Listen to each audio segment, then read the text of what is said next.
There's something almost fragile about the early hours of the day.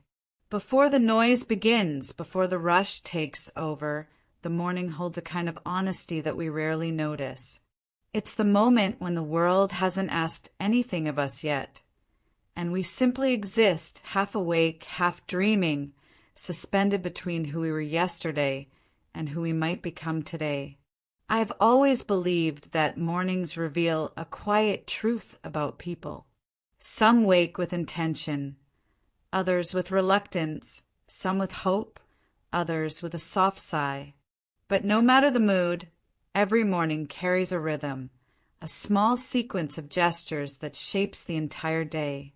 A warm cup in your hands, the first breath of cool air, the stillness before the first decision. And hidden inside these tiny moments, there is language, real language, the kind that lives in the body long before it reaches the mouth. Learning to talk about your morning routine in English may seem simple, almost ordinary, but it isn't. It's intimate. It's the closest thing to opening a window and letting someone see the quiet side of your life. And for many learners, that's where true confidence begins, in the stories we tell about the moments no one else sees. So today, Marcus and I will talk about mornings. Not perfect ones, just real ones. Because sometimes the best way to learn English is to start with the small truths that shape your day. So, Marcus, tell me about your mornings. Not the perfect version, just the honest one. How does your day actually begin? Honestly, I usually wake up confused.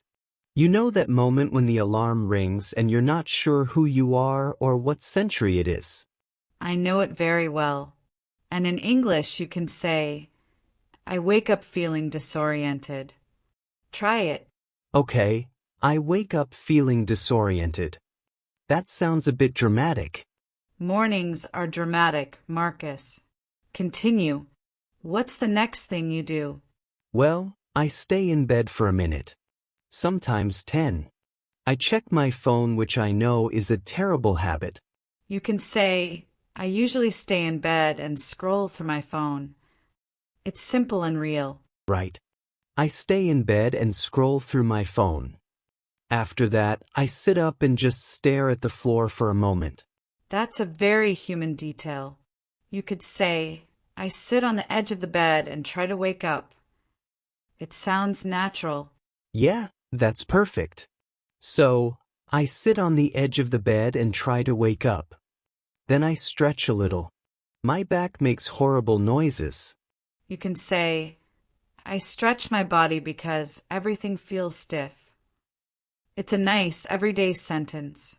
I stretch my body because everything feels stiff. Then I go to the kitchen. That's usually the moment when my day officially starts. I need coffee. Immediately. Most people do. How do you make it? I keep it simple. I make a strong cup of coffee. And while it's brewing, I kind of just stand there staring at nothing. That's actually quite poetic. You can say, I wait for my coffee in silence. I wait for my coffee in silence. Yeah, that feels accurate. Then I drink it slowly. It's like my mind only starts working after the third sip. So you can say, my mind only wakes up after a few sips. It's natural and relatable. My mind only wakes up after a few sips. Perfect. After coffee, I check the time and almost always say, oh no, I'm late. That sentence is universal in every language. Then I rush to take a shower. Sometimes I stand under the water longer than I should. That's my real quiet moment of the day. You can say, I take a long shower to clear my mind. I take a long shower to clear my mind. Exactly. After that I choose clothes quickly because I'm terrible at deciding what to wear. You can say, I pick the first outfit I see. It sounds natural and a bit humorous. I pick the first outfit I see. Yes, that's me every morning. Then I go to the mirror and try to look alive. Try. I try to look presentable. I try to look presentable. Much better. I brush my teeth, fix my hair, and then I go to the kitchen again because I always forget something. Good. Add. I usually forget something. It's a great phrase for routines. I usually forget something. True, keys, wallet, headphones, or my sanity. You can keep sanity for dramatic effect. I approve. After that, I grab my bag and leave the apartment. I take a deep breath outside because the morning air feels different, fresh. Say, I step outside and breathe in the morning air. It's cinematic. I step outside and breathe in the morning air. Yes, I like that. And if I have time, I stop at the bakery near my building. They make good pão de queijo. You can say, I buy a quick breakfast on my way. Simple and universal. I buy a quick breakfast on my way. Then I walk to the subway station. Some mornings feel calm, others feel like a survival game. But usually I just walk listening to music. Try. I walk to the station listening to music to wake up my mind. I walk to the station listening to music to wake up my mind. That's perfect. And then my day begins for real. Work, tasks, emails, people talking too loudly, the usual. Let's keep it focused on the morning. How would you describe the overall feeling? I'd say, my mornings are simple but a bit chaotic. Does that sound natural? Very natural. You could also add, I try to find small moments of calm before the day gets busy. I try to find small moments of calm before the day gets busy. That's beautiful, actually. Good. Now let's put it all together in one long, natural flow, as if you were telling your story to someone who just asked, So, what's your morning like? Let me try. I wake up feeling disoriented and stay in bed scrolling through my phone. Then I sit on the edge of the bed and try to wake up. I stretch my body because everything feels stiff, and I walk to the kitchen to make a strong cup of coffee. I wait for my coffee in silence, and my mind only wakes up after a few sips. Then I take a long shower to clear my mind. I pick the first outfit I see, try to look presentable, and usually forget something before leaving. I step outside and breathe in the morning air. Sometimes I buy a quick breakfast on my way, and I walk to the station listening to music to wake up my mind. My mornings are simple but a bit chaotic, and I try to find small moments of calm before the day gets busy. Beautiful, Marcus. Clear, natural, and honest. That's exactly how we talk about morning routines in real English. Not perfect, just real. I like this. It feels like me, but in English. And that's the goal. To speak in a way that sounds like yourself, just in another language. Are you ready to go a little deeper? I think so. What's next? Now, I'll explain why mornings are such a powerful way to learn. Then we'll try again, but with more emotion, more nuance, more of your real voice. All right, I'm ready. Good. Let's continue. Marcus, talking about your morning routine is more than vocabulary. It's one of the most intimate exercises we can do in a new language. When you describe the beginning of your day, you're not just listing actions. You're revealing how you move, how you think, how you prepare yourself to face the world. And that's why this topic is incredibly powerful for learners. Our mornings are full of tiny rituals, and rituals are the birthplace of language. Think about it.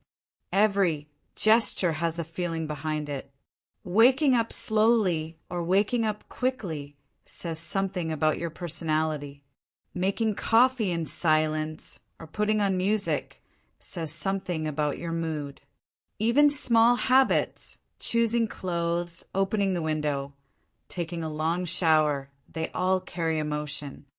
And when you describe these emotions in English, you begin to sound more like yourself. Most people believe fluency comes from complicated sentences, but the truth is fluency grows inside the simple ones. Sentences like I wake up, I make coffee, I take a shower, I leave the house. These structures are the foundation of everyday English. If you can master them, you can describe almost any part of your life. What makes this exercise special is that it forces you to look at your own routine with awareness. You start to notice how your day actually feels.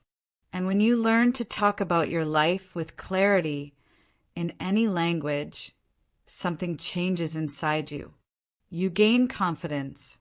You gain presence. And here is a small secret. Native speakers rarely think in complicated grammar. They think in rhythms, in small blocks of meaning. I wake up. I get ready. I head out. These are the real building blocks of English. So, when you talk about your morning, you're not practicing a topic.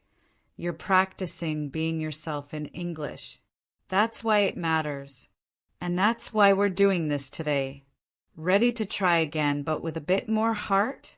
Let's continue. All right, Marcus. This time, let's make it more real. Less like a description, more like a memory. Imagine you're living the morning right now. How does it begin today? Today I woke up late. I'm not proud of it, but it happened. My alarm rang, and I didn't even hear it. When I finally opened my eyes, I thought, no, not today. Good. You can say, I overslept and panicked for a second. Try that. I overslept and panicked for a second. Yes, that's exactly how it felt. My heart started racing. I got out of bed too fast. You know that dizzy feeling? Absolutely. So what did you do next? I rushed to the kitchen. No stretching, no slow breathing, nothing poetic. Just survival mode. I put water in the kettle and said to myself, please, wake up. That's great. You can say, I made coffee as fast as I could because I needed to wake up. I made coffee as fast as I could because I needed to wake up. And while it was boiling, I remembered I had a morning meeting. That was the worst part. Did you eat anything? No, I just drank coffee too quickly and burned my tongue. Again, why does that always happen? You can say, I drank my coffee too quickly and burned my tongue. Again, it sounds funny and honest. Perfect, then I jumped in the shower. A quick shower, not the peaceful one from earlier. More like emergency shower. Try saying, I took a quick shower and tried to feel human. I took a quick shower and tried to feel human. That's accurate. Then I grabbed the first shirt I saw, which was absolutely wrinkled. You can say, I didn't have time to iron anything, so I just wore it.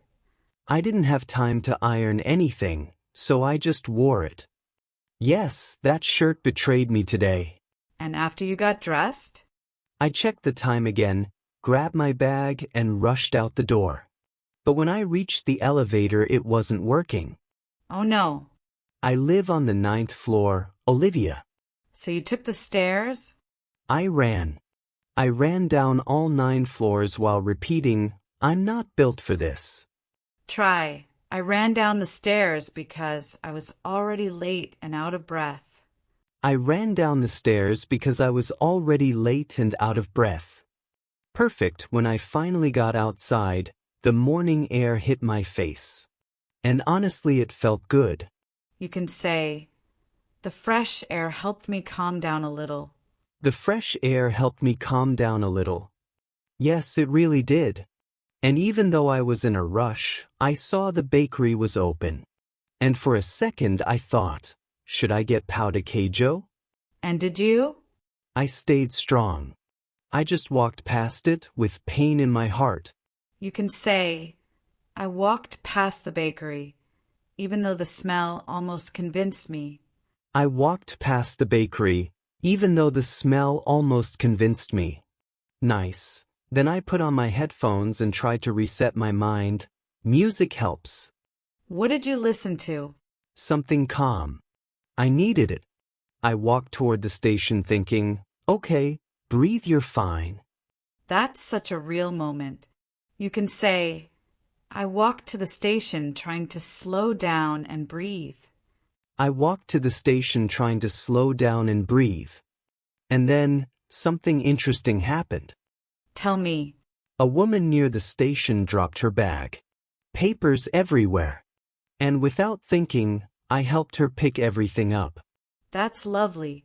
You can say, I helped someone because it felt like the right thing to do. I helped someone because it felt like the right thing to do. Exactly, and that small moment, it made my morning feel less chaotic. More human, I guess. Beautiful. These small interactions shape the language too. What happened next? She said, thank you so much. And I said, no problem, don't worry. But I wish I had said it more naturally. You could say, no worries, take your time. It's warm and friendly. No worries, take your time. I'll remember that. After that, I got on the train. Found a seat, finally, closed my eyes for a second. And I thought, okay, this is a new beginning. That's a lovely thought. You can say, I finally felt like my day was starting for real. I finally felt like my day was starting for real. And that's it, my chaotic morning. Somehow it still turned into something good. That's the surprising thing about mornings, Marcus. Even the messy ones can teach you something. And now, how do you feel describing all this in English? Honestly, it feels easier. More natural, like I'm telling you a story instead of fighting with the words. That's exactly the point. When you speak from a real moment, the language follows. And you did beautifully. There is a quiet kind of courage in the way we begin our mornings. Before the world becomes loud, before responsibilities pull us in every direction, we make small choices to breathe, to wake, to move. And when you learn to describe these choices in another language, something gentle and powerful happens. You begin to understand yourself with new eyes.